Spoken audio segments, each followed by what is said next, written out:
پڑے ہی رہنے سے کام ہوگا،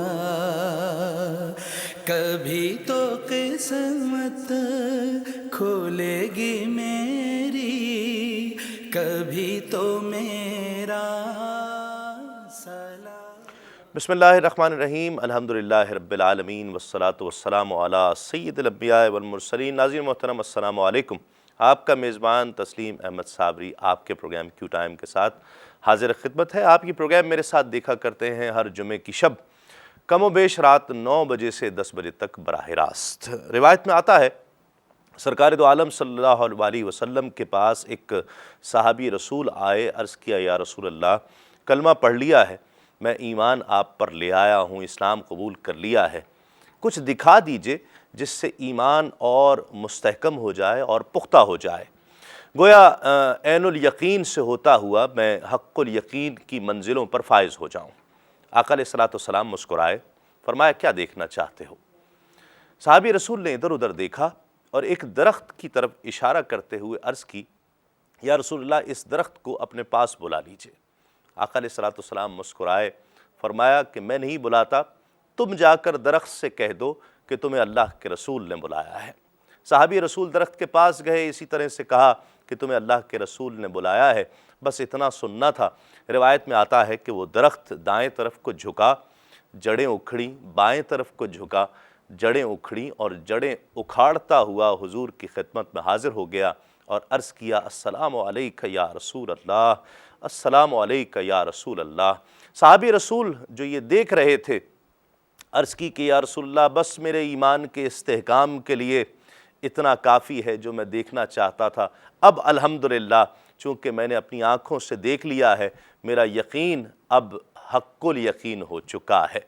کیا بات ہے سرکار دو عالم صلی اللہ علیہ وآلہ وسلم کی۔ ناظرین محترم، آپ کے علم میں ہے کہ ہم اس پروگرام میں ایک سیلیبریٹی، ایک ایسی شخصیت کو دعوت دیتے ہیں کہ جنہوں نے کامیابیوں، کامرانیوں اور سرفرازیوں کے ساتھ زندگی میں ایک بہت مقام اور نام بنایا ہو۔ ہم ان کی زندگیوں سے کچھ ایسے لمحات تلاش کرنے کی کوشش کرتے ہیں کہ جن لمحات میں انہوں نے وہ مقصد زندگی کا پا لیا ہو اور آج الحمدللہ ایک ایسے منصب پر فائز ہوں، ان کے کریڈٹس پر بہت ساری چیزیں ہوں جس پر ہم سب فخر کر سکیں۔ آج جس شخصیت کو ہم نے اس پروگرام میں اپنے دعوت دی ہے ان کا تعلق شعبہ تدریس سے بھی رہا۔ آپ شاعر بھی ہیں، ادیب بھی ہیں، ڈرامہ نگار بھی ہیں، افسانہ نگار بھی ہیں، کالم نگار بھی ہیں، اور شکاگو میں بہت عرصے سے مقیم ہیں اور وہاں پر مسلم کمیونٹی کے لیے بہت زیادہ فعال کردار ادا کر رہے ہیں۔ ہمارے ساتھ تشریف فرما ہیں سید ثروت طہا صاحب۔ السلام علیکم۔ وعلیکم السلام۔ کیسے آپ؟ خیریت سے ہیں؟ دعا ہے آپ کی۔ طبیعت ٹھیک ہے؟ بہت شکریہ آپ تشریف اللہ لائے کا احسان۔ اور اس پروگرام کو رونق بخشی۔ آغاز کرتے ہیں آپ کے بچپن سے، بچپن کیسا گزرا؟ بچپن الحمدللہ میرا بڑا اچھا گزرا، اور اس کی بنیادی وجہ شاید یہ تھی کہ اللہ تعالیٰ نے میں خوش نصیب سمجھتا ہوں اپنے آپ کو کہ میں نے ایسے ماحول میں آنکھ کھولی کہ میں نہیں بھی چاہتا تو اچھی باتیں سیکھنے کے مواقع ہمیشہ میرے ساتھ ساتھ رہے۔ چلے، یہ ایک بنیادی چیز جو ہمیں ملی کہ اچھی چیز وہ ہے کہ آپ نے کہا نا بچپن بہت اچھا گزرا، تو اس سے مراد یہ ہے کہ ہم بہت اچھی چیزیں سیکھتے رہے، ورنہ اچھے کا تصور شاید کہیں یہ بھی ہو کہ ہم نے بڑا کھیل کود کے اور بڑا بھرپور بچپن گزارا ہے۔ آپ صحیح کہہ رہے ہیں صابری صاحب، لیکن میں نے جب اچھا لفظ استعمال کیا تو قصداً کیا، اور میرا اشارہ ماحول کی طرف جی ہاں۔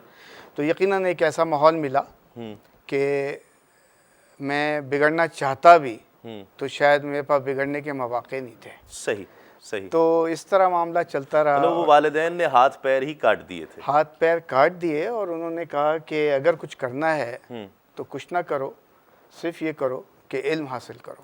کیا ایسی تربیت کا ایسا کیا انداز تھا کہ آپ سمجھتے تھے کہ میں شاید ایسا کرنا بھی چاہتا تو نہ کر پاتا؟ ایسا تربیت کا کیا انداز تھا؟ میرا خیال ہے کہ اگر میں نظر ڈالوں تو وہ کوئی سائنٹیفک پروسیس نہیں تھا۔ میں یہ نہیں کہنا چاہ رہا کہ میرے گھر کوئی اکوپمنٹ لگا ہوا تھا اور میرے والدین نے مجھے اس میں سے گزارا۔ میرا خیال ہے کہ میں نے جب صبح آنکھ کھولی تو میں نے دیکھا کہ اللہ کا نام لیا جا رہا ہے، تو یہاں سے میں نے سیکھنا شروع کیا کہ بھئی یہ بھی ایک چیز ہے، کوئی تو ہے جو نظام ہستی چلا رہا کوئی تو ہے جو نظام ہستی چلا رہا ہے، اور کچھ نظام ہے ایسا کہ ہم اس نظام سے ہٹ کر رہ نہیں سکتے. یہ میری کچھ فیلنگ ڈیولپ ہو رہی. لکھائی پڑھائی کی بات تو الگ ہے، مجھے ظاہر بات ہے ہر گھر میں کہا جاتا ہے کہ بیٹا کھیلو نہیں، پڑھائی پہ دھیان دو، مجھے بھی کہا گیا. لیکن اس کے ساتھ ساتھ جو میں اب غور کرتا ہوں، اتنی عمر ہو گئی اور پرانی باتیں یاد کرتے ہیں، تو میں تو ابھی بھی سیکھ رہا ہوں، اپنی پرانی باتوں سے ہی سیکھ رہا ہوں، اس لیے کہ بنیاد تو وہی ہے. تو میں نے یہ دیکھا کہ مجھے کوئی روسٹر یا کوئی شیٹ نہیں دی جاتی تھی کہ تمہیں آج یہ کرنا ہے، بلکہ یہ احساس دلایا جاتا تھا کہ کہ ٹائم کو کیسے مینیج کرنا. ٹائم کو کیسے مینیج کرنا ہے. ٹھیک. اچھا برا بتایا ہے، اب میری مرضی کہ میں برائی کی طرف جاؤں یا اچھائی کی طرف جاؤں. تو میرا خیال ہے میرا پہلا اسکول، کاغذات میں کوئی بھی ہو اسکول کا نام، میرا پہلا اسکول الحمدللہ میرا گھر تھا. کیسا ماحول میرا سراؤنڈنگس میں، دوست کولیگس کیسے تھے، کیا ماحول؟ جوانی ایک عمر ہوتی ہے کہ جب انسان بہت ساری جگہوں پر بہت ساری چیزیں تلاش کرتا ہے، وہ ایک پیاس ہوتی ہے، ایک تھرسٹ ہوتی ہے. میں بتاؤں آپ کو کہ ابھی آپ نے ذکر کیا، میرا تعارف یہ ہے کہ میں شکاگو سے آیا ہوں، یقیناً آیا ہوں، اور یہ بڑا تکلیف دہ لمحہ ہے کہ آدمی اپنے شہر میں ہو اور کسی دوسرے شہر اور مہمان کہلائے. رائٹ. تو مسئلہ یہ ہے کہ میں نے تعلیم یہاں حاصل کی کراچی میں، ابتدائی تعلیم، اور اچھے دوست احباب ملتے گئے، قافلہ بنتا گیا، اور ساتھ ساتھ جو گھر کے افراد کے علاوہ خاندان ہوتا ہے، کنبہ ہوتا ہے. اب یہ حقوق العباد کا جو فلسفہ ہے تو کتابوں میں ہے، تعلیم میں ہے، لیکن حقوق العباد پریکٹیکل لائف میں تو ہمارے ساتھ ساتھ ہے. ہم لوگوں سے کٹ کر کیسے رہ سکتے؟ نہیں رہ سکتے. تو اس چیز کی اہمیت میں نے وہیں سیکھی. اب تعلیم ہوئی، میں تعلیم جب کہہ رہا ہوں تو ٹھیک ہے، میں دنیاوی تعلیم کی بات کر رہا ہوں. ایک سسٹم ہے، مجھے میٹرک کرنا تھا، کر لیا، مجھے انٹر کرنا تھا، وہ بھی کر لیا. اس کے بعد ایک مقام آیا کہ سوچا اب کیا کیا جائے. تو ہدایت تھی گھر والوں کی بھی، اور اللہ نے مواقع دیے، اللہ کا شکر گزار ہوں کہ سوچا باہر جا کے پڑھ لیا جائے. اس وقت ایک ہوا سی تھی کمپیوٹر سائنس کی، تو چلیں وہ بھی موقع ملا. امریکہ چلا گیا، میں نے پڑھا، پھر واپس بھی آیا. میں یہاں 10 سال رہا، میں نے نوکری کی اور اچھے اداروں میں نوکری کی. تو مختلف حوالوں سے مختلف لوگ ملتے گئے، جہاں جہاں موقع ملا میں نے ان سب سے سیکھا. سبجیکٹ آپ کا جغرافی اور جو ہے میرا کمپیوٹر سائنس. کمپیوٹر سائنسز، اس کے علاوہ آپ ادب کی طرف آئے، یعنی یہ دونوں کا امتزاج کچھ سمجھ میں نہیں آتا ہے. کمبینیشن وہ کیا چیز تھی جو ادب سے جوڑے رکھتی تھی آپ کو، اور شعبہ بھی اپنی جگہ چل رہا ہے، ایک پروفیشن بھی جگہ پر چل رہا ہے، لیکن یہ سب چیزیں ساتھ ساتھ ہیں. ہاں یہ مشکل بات ہے، لیکن میرا خیال ہے اس میں میرا کوئی اپنی ایسی کوئی جادوگری نہیں ہے. ہوا یہ کہ کمپیوٹر سائنس پڑھ لیا کیونکہ کچھ پڑھنا تھا. میکینیکل انجینئر وغیرہ کی طرف میرا رجحان نہیں تھا. میں نے انکار کر دیا تھا صاف کہ میں انجینئر نہیں بن سکتا. کمپیوٹر آج میں ریئلائز کرتا ہوں، میں 15-20 سال سے اس پیشے میں ہوں، تو شاید بنیادی وجہ وہی تھی جس کو اب میں ریلیٹ کرتا ہوں اس چیز سے، کہ تخلیق کاری کی کچھ بیماری تھی مجھ میں. یہ لکھنا لکھانا اور یہ شاعری وغیرہ تو ادب کے حوالے سے ہے، ادب کی اصناف ہیں یہ. لیکن کمپیوٹر کا معاملہ یہ ہوا کہ کمپیوٹر کے حوالے سے مختلف نوکریاں ہوتی ہیں، تو میرا اپنا کام جو ہے وہ ڈیزائننگ کا ہے اور ڈیولپمنٹ کا ہے، تو وہ بھی تخلیق کاری ہے. میں سسٹم بنا رہا ہوں. آپ ماشاءاللہ سمجھتے ہیں اکاؤنٹس کو اور یہ پیسوں کا حساب کتاب، تو آج ہم دیکھ رہے ہیں کمپیوٹر کا انقلاب، آئی ٹی کا انقلاب، تو یہ کسی کی تو تخلیق کاری ہے. اب وہ شاعر تھا یا نہیں تھا، یہ ایک الگ بحث ہے. وہ اس کی زندگی کا ایک دوسرا رخ ہے، اس کی وہ تخلیق کہیں جگہ بناتی ہے. صحیح، بالکل. آپ نے شاعری بھی کی، ڈرامہ نگاری بھی کی. ڈرامے آپ نے، ہم بات اس پر پرٹیکولرلی کریں گے. افسانہ آپ نے لکھا، کالم آپ لکھ رہے ہیں. یہ اتنے سارے وہ ذرائع جو استعمال کیے گئے، آپ نے اختیار کیے، کون سی ایسی چیز ہے کہ وہ تسلی اور تشفی نہیں ہو پا رہی کہ اور کیا کیا جائے؟ صابری بھائی میں بتاؤں آپ کو کہ یہ ٹھیک ہے، مجھ سے جو کچھ ہو سکا اب تک کیا، لیکن میں ابھی بھی سمجھتا ہوں کہ کچھ نہیں کیا اور ابھی بہت کچھ کرنا باقی ہے. اگر اللہ تعالیٰ نے موقع دیا تو شاید میں کر بھی لوں. اور رستہ وہی دکھاتا ہے. میں بھی جب کوئی کہانی لکھتا ہوں تو مجھے پتہ تو نہیں ہوتا کہ میں کیا لکھنے جا رہا ہوں، کوئی لکھواتا ہے مجھ سے. تو اسی طرح مجھے ایسا لگتا ہے کہ ہمارے یہاں کچھ ابھی بھی ایسے زندہ مسائل ہیں، کچھ ایسی باتیں ہیں تفہیم کی جو دیکھ رہی ہیں اور یہ چاہ رہی ہیں کہ اس کی طرف بھی لوگوں کی توجہ ہو.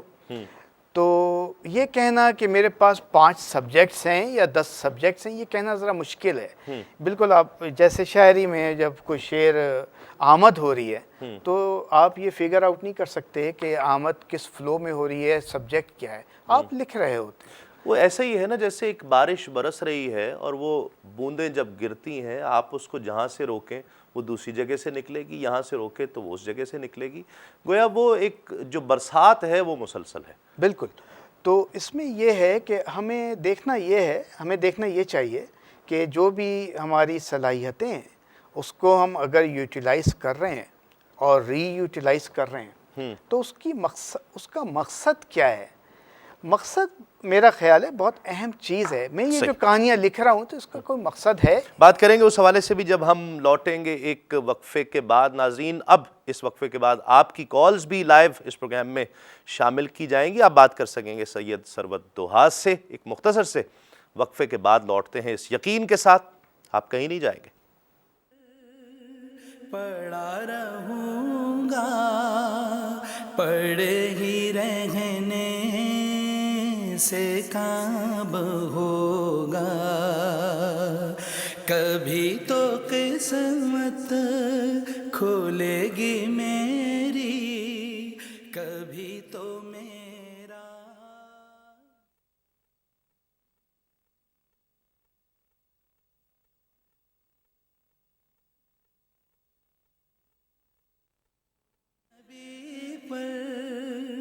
پڑھا رہوں گا پڑھے ہی رہنے سے کام ہوگا. کبھی تو قسمت کھولے گی میری، کبھی تو میرا. ناظرین خوش آمدید. آپ پروگرام دیکھ رہے ہیں کیو ٹائم تسلیم صابری کے ساتھ. ہمارے ساتھ آج تشریف فرما ہے سید ثروت دہاس صاحب. اور آپ کے ایک شخصیت کو جاننے کے لیے وہ جس طرح سرکار نے جو پیمانے عطا کیے ہیں نا کہ سفر کر کے دیکھ لو، کھا پی کے دیکھ لو، لین دین کر کے دیکھ لو، تو ایسے ایک بچپن کے دوست کو ہم نے ان کے پروگرام میں شامل کیا ہے کہ جو ان کی شخصیت کو بہت زمانے سے جانتے ہیں. وہ کیا کہتے ہیں ان کے بارے میں دیکھتے ہیں. بہت ہی محترم مہمان سعید الظفر صاحب. السلام علیکم. السلام علیکم. وعلیکم السلام. سعید صاحب کیسے ہیں؟ جی اللہ کا شکر ہے. جو کہیں گے سچ کہیں گے، سچ کے سوا کچھ نہیں کہیں گے. جی بالکل. کیا کہتے ہیں سید ثروت دہاس صاحب ہمارے ساتھ آج مہمان ہیں اور بڑی ایک ایسی شخصیت، بڑی امپریسو شخصیت. کیا کہتے ہیں سر؟ ثروت دہاس صاحب جو ہیں ہمارے کلاس 1 سے دوست ہیں اور ہمارے پڑوسی بھی ہوا کرتے تھے. اچھا. اور ہمارے تو بالکل ایسے تعلقات تھے جیسے کہ سگے بھائی. تو میں نے تو ان کو بڑا اچھا پایا اور میں نے ان سے اپنی زندگی میں بحیثیت دوست کے، بحیثیت بھائی کے بہت سیکھا بھی ہے اور ان کی شاعری سے بھی میں بہت متاثر ہوں. اور جب ہم لوگ جو ہیں وہ انٹرمیڈیٹ کر رہے تھے اور بیچلر آف سائنس کر رہے تھے تو ہم لوگ اکٹھا جو ہے وہ اسٹڈی کیا کرتے تھے اور ایک ساتھ وقت گزرتا تھا اور امی اور پاپا سے اجازت لینے کے بعد ایک ساتھ سنیما بھی جایا کرتے تھے. اچھا. تو اس طریقے سے یہ ثروت دہاس صاحب سے رہے بہت ہی اچھی شخصیت کے مالک ہیں اور ہماری یہ بڑی خوش نصیبی ہے کہ ہماری تقریباً 75% ملاقات تو اس وقت ہو گئی نا کہ ہم دیکھ بھی رہے ہیں اور سن بھی رہے ہیں.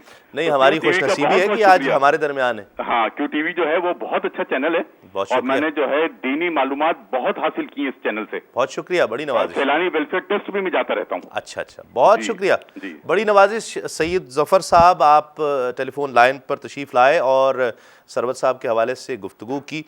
ادب برائے تعمیر ایک بینر اگر آپ دیکھتے ہیں تو آپ نے بھی تقریباً اپنا تمام تر کام اسی بینر کے نیچے کیا ہے اور یہ نعرہ ایک زمانے سے ہمارے ہاں رہا ہے. اصلاحی ڈرامے کے اندر سے ایک بے ساختہ اصلاح نکال لینا، یہ کیا ذہن میں تھا، اور اس کی کیا، میں چاہتا ہوں ذرا تھوڑا سا اس کے حوالے سے بتائیں۔ دیکھیے میں بتاؤں آپ کو، ادب برائے تعمیر یہ اس لیے ہے کہ ہم نے یہ دیکھا کہ ادب سمجھنے والا اور ادب شناس، اگر ادب شناس ہے تو لکھنے والا جو کچھ لکھ رہا ہے اس کی تفہیم یقینی ہے، آسانی سے تفہیم ہو جائے گی۔ اب یہ کیونکہ وہ ایک ایسا چینل ہے کہ آپ اس سے، بالکل، تو ابھی آپ نے ذکر کیا اصلاحی ڈراموں کا، تو یہ ہم نے دیکھا کہ ہم نے تو کلاس روم میں اسلامیات بھی پڑھی ہے، پڑھائی جاتی ہے، اچھی بات ہے، لیکن اسلامیات کا امتحان بھی ہوتا ہے، 25 احادیث بھی یاد کرائی گئی تھیں۔ اب سوال یہ ہے کہ آگے کی زندگی میں جب اسکول سے فراغت ہو گئی اور اسلامیات ہم روز نہیں پڑھ رہے ہیں، تو ہم وہ چیزیں کہاں سے تلاش کنسیو کرتے رہے ڈیلی بیسس پہ۔ جب میں یہ لکھنے لکھانے کی باتیں کرتا ہوں تو میں نے اکثر کوشش کی، میں یہ زاویہ پیدا نہیں کر رہا کہ میں ہمیشہ اصلاحی ڈرامے لکھتا ہوں، نہیں، ایسا نہیں ہے، میں نے تفریحی بھی لکھا ہے۔ ٹھیک، لیکن مزاح میں بھی کہتے ہیں نا وہ ایک تعمیر چھپی ہوتی ہے۔ لیکن تعمیری ڈراموں میں یہ ہے کہ میں نے یہ سوچا کہ یہ ایک ایسی چیز ہے کہ اس کی تفہیم ہونی چاہیے۔ اب میں آپ کو ایک مثال دوں اگر آپ اجازت دیں۔ میں نے ایک کہانی لکھی، اس میں لکھتے وقت مجھ پہ کچھ کیفیت سی تھی، اور میں نے سوچا کہ ہم لوگ باتیں کرتے ہیں، مباحثہ کرتے ہیں، سیمینار کرتے ہیں نماز کی اہمیت پہ، 2 4 4 2 4 3 4 4 آپ واقف ہیں اس سے، تو نماز کی میں اس سے بڑا متاثر ہوا۔ اچھا، شکریہ، شکریہ آپ کا۔ اور میری خوش قسمتی کہ جب یہ کہانی میں نے لکھی، میں مطمئن ہوا یا غیر مطمئن وہ ایک الگ بحث ہے، اور جس طرح آپ کہہ رہے ہیں اور لوگوں نے بھی پسند کی۔ میرے بہت اچھے استاد ہیں، میں ان کا بہت احترام کرتا ہوں، اور میں اگر آج جو کچھ بھی ہوں، میں نے جو قلم پکڑا تو میں اس قلم کی بات کر رہا ہوں جس سے میں نے میٹرک نہیں کیا، بلکہ وہ قلم جس سے میں لکھتا ہوں، تو وہ قلم جو ہے قاسم جلالی صاحب کا ہے۔ تو قاسم جلالی صاحب نے مجھ سے کہا کہ یہ بیٹا، یہ کہانی جو ہے وہ میں اس میں اتنا رنگ ہے اور میں اس کو ڈرامہ کرنا چاہتا ہوں اس کا۔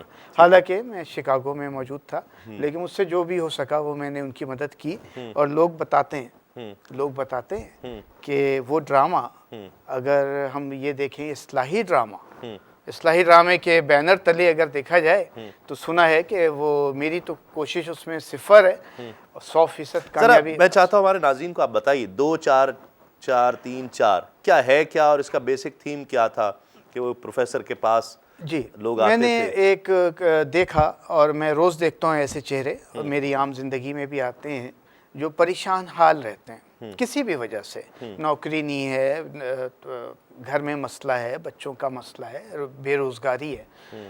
تو میں نے ایسے 3 4 کرداروں کو جمع کیا، اور سب اپنے اپنے مسائل کے حل کے لیے دنیاوی حل ڈھونڈ رہے تھے۔ کوئی کہہ رہا تھا کہ کسی سے قرض لے لو، کوئی کہہ رہا تھا کہ تم دکان کھول لو، کوئی کہہ رہا تھا کہ تم یہ کر لو، وہ کر لو۔ تو اس شہر میں جہاں یہ 2 4 کردار جمع تھے، تو یہ کہانی کے کردار ہوتے ہیں، پتہ ہے آپ کو، تو ان میں سے ایک کردار جو تھا اس کو اللہ نے ہدایت دی۔ میں ہدایت اس لیے کہہ رہا ہوں کہ یقیناً، میں 1 منٹ آپ کو روکنا چاہتا ہوں۔ ناظرین، یہ بہت ہی خوبصورت بات سروت صاحب بتا رہے ہیں، میں چاہتا ہوں کہ بڑی توجہ سے آپ سنیے کہ وہاں مطلب اس میں سے کیا چیز نکلتی ہے اور اس کا مقصد کیا ہے۔ تو وہ پریشان حال آدمی، اس کو ہدایت ملتی ہے، اور ہدایت دینے والی عموماً کم ہوتا ہے عملی زندگی میں۔ اس کی بیوی تھی، اس کی بیوی نے کہا کہ تم اتنے پریشان رہتے ہو، تم فلاں بزرگ کے پاس چلے جاؤ، وہ اس شہر میں ہیں، سنا ہے کہ وہ اچھی دعا کرتے ہیں۔ وہ نہیں جا رہا تھا، الجھا ہوا تھا ذہنی طور پہ، لیکن بہرحال ہونے والی بات، وہ چلا بھی گیا، اور وہ وہاں سے جب آیا تو جناب وہ بہت مطمئن، بہت خوش، اور اس کے مسائل دیکھتے دیکھتے حل ہونے لگے۔ تو اور دوسرے لوگ جو پریشان تھے وہ بڑے انسپائر ہوئے، اور کہنے لگے کہ بھئی کیا مسئلہ ہے؟ تو اس نے بتایا کہ میں وہاں گیا تو مجھے کوئی تعویذ نہیں دی گئی، مجھے کوئی کسی کا خط نہیں دیا سفارشی، مجھے بابا نے کوئی بات بتائی تھی ایسی جو کہ میں نہیں بتاؤں گا، تمہیں اگر چاہیے تو تم خود بابا کے پاس خود جاؤ۔ اس کے ترغیب تھی کہ تم خود جاؤ، میں نہیں بتا رہا۔ تو کچھ لوگوں نے لبیک کہی، کچھ لوگوں نے انکار کیا، وغیرہ وغیرہ۔ ہوتے ہواتے ہوا یہ کہ پھر یہ کہانی ڈسکلوز ہوتی ہے، اور ڈسکلوز اس طرح ہوئی کہ پتہ یہ چلا کہ وہ بابا واقعی کچھ کرتا تھا، جادو، لیکن وہ جادو ایسا تھا کہ نہ تعویذ تھی نہ کوئی اور نسخہ. وہ بابا ایک سادے کاغذ پہ 24434 لکھ کے دے دیتا تھا. اچھا، اور وہ یہ بابا بتاتا نہیں تھا کہ یہ 24434 کیا ہے. اچھا، یہ اس کا اہم نقطہ ہے، اور جلالی بھائی کو یہی نقطہ بہت پسند آیا تھا، جس میں شاید ان کے حساب سے ڈرامے کی گنجائش نکل رہی تھی. ٹھیک ہے کہ وہ یہ نہیں کہہ رہا تھا کہ تم جاؤ اور تم یہ کرنا شروع کر دو، اور یہ ہے وہ یہ نہیں، بڑے خاموش انداز سے وہ کہتا تھا کہ تم یہ کرو. اور جناب پھر آدمی کی وہاں سے ریسرچ شروع ہو جاتی تھی. اب یہاں پہ وہ ہے کہ ہمارے یہاں بھی ہے علم حاصل کرو. اب یہ علم ضرور MBBS یا کمپیوٹر سائنس نہیں ہے، تم دیکھو، تم طلب کرو، اللہ تمہیں دے گا. اب وہاں سے ہدایت کا رستہ کھل رہا ہے. اب وہ آدمی جب وہ سادہ پرچہ لے کر آیا تو حقیقت یہ ہے کہ وہ پہلے گھنٹے میں تو بڑا ڈپریس ہوا کہ بابا نے کیا دے دیا. یہ کسی صاحب کو اس نے دکھایا کہ دیکھو بابا نے تو یہ دیا، تو اس نے مذاق اڑایا، اس نے کہا یہ کسی کا ٹیلی فون نمبر ہے تو کیا میں اس پہ کال کروں، جبکہ بات یہ نہیں تھی. اب اس نے جناب وہاں سے تحقیق شروع کی، اور آپ کو پتہ ہے اگر تحقیق اور لگن ایک ساتھ ہو جائے تو کامیابی کی ضمانت ہم نہیں دے رہے، اللہ دیتا ہے. بے شک. اور یقیناً یہ ضمانت اللہ نے دی اس کو، اور اس نے خود سے انویسٹیگیٹ کیا کہ لا حول ولا قوت، میں کس اندھیرے میں تھا، میں کہاں جا رہا تھا. یہ 24434 تو ہمارے فرض نمازوں کی ترتیب ہے. فجر کی 2، ظہر کی 4، عصر کی 4، مغرب کی 3، عشاء کی 4. جناب بہت خوب، کیا بات. ایک کالر شامل کرتے ہیں پروگرام میں ہمارے ساتھ، دیکھتے ہیں کون اور کہاں سے کال کر رہے ہیں. السلام علیکم. وعلیکم سر. جی کون اور کہاں سے؟ سر میں مزمل حسین شاہ بات کر رہا ہوں، ڈسٹرکٹ نوشہرہ فیروز سے. جی مزمل شاہ صاحب فرمائیے. سر میرا سید صاحب سے سوال ہے کہ what is the purpose of our existence, way we have been created. اچھا ٹھیک ہے، ٹھیک ہے نا سر. ٹھیک ہے، بہت شکریہ کال کرنے کا. زندگی کا مقصد تو یہ تو قرآن نے بیان کر دیا کہ انسان اور جن کو ہم نے اپنی عبادت کے لیے پیدا کیا. عبادت کا کینوس بہت وسیع ہے، بہت وسیع. ہم کسی کو کھانا کھلا دیتے ہیں تو وہ بھی عبادت کے زمرے میں. میں نے اپنی زندگی میں ایک اصول سا بنا لیا. میں اصول شاید لفظ استعمال نہیں کرنا چاہ رہا ہوں، لیکن اس وقت کوئی ذہن میں آ نہیں رہا ہے. مقصد کہا جا سکتا ہے، ان کا بھی سوال یہی تھا. میں سمجھتا ہوں کہ ہماری مذہب کی تعلیم بھی ہے اور ہم نے سیکھا بھی، حقوق العباد ایک ایسی چیز ہے، اگر میں اس کو ڈیلی لائف میں پریکٹس میں لے لوں تو بڑی دلچسپ بات ہے اور اہم بھی ہے. آپ یہ دیکھیے کہ اگر میں حقوق العباد کے دائرے میں ہوں تو میں بہت ساری نیکیاں اس کے ڈیفالٹ میں کر رہا ہوں. حقوق العباد ہے، میں نے گھر سے نکلا، پڑوس میں گیا، اس کی خیریت معلوم ہو گئی، یہ میں نے نیکی کی. صحیح. نیکی کا خیال نہیں ہے، جی ہاں، میں ثواب کمانے نہیں نکلا ہوں، صحیح، لیکن میری پریکٹس ہے. ٹھیک. بیمار کے پاس گیا، عیادت کی، حقوق العباد ہے. میں نماز پڑھنے جا رہا ہوں، میں نماز پڑھ کے آ رہا ہوں، میں نے امام صاحب سے ہاتھ بھی ملا لیا، خیریت بھی پوچھ لی، ان کا کوئی کام ہے، میں وہ کام بھی کر کے آ گیا. یہ حقوق العباد ہے. تو جس طرح آپ نے کہا کہ اس کا عبادت کا کینوس ہے، میں سمجھتا ہوں حقوق العباد ایک ایسی چیز ہے کہ ایڈاپشن کی ہم بات کرتے ہیں نا کہ ہم یہ چیز ایڈاپٹ کر لیں. اگر ہم حقوق العباد ایڈاپٹ کر لیں تو یہ میرا ایک فلسفہ سا ہے کہ بہت سارے مسائل شاید رویوں سے چیزیں تبدیل ہو جاتی ہیں. رویوں سے چیزیں، اصل چیز یہ ہے کہ آپ کے رویے بہت بہتر ہو جائیں اور اس کے ساتھ پھر وہ اللہ سے اور رسول سے تعلق بہت مضبوط ہو جائے تو میں سمجھتا ہوں پھر کامیابی اور سرفرازی. ایک ناظرین مختصر سا وقفہ لیں گے، وقفے کے بعد لوٹتے ہیں اس یقین کے ساتھ آپ کہیں نہیں جائیں گے. پڑا رہوں گا، پڑے ہی رہنے سے کام ہوگا، کبھی تو قسمت کھولے گی میری، کبھی تو میرا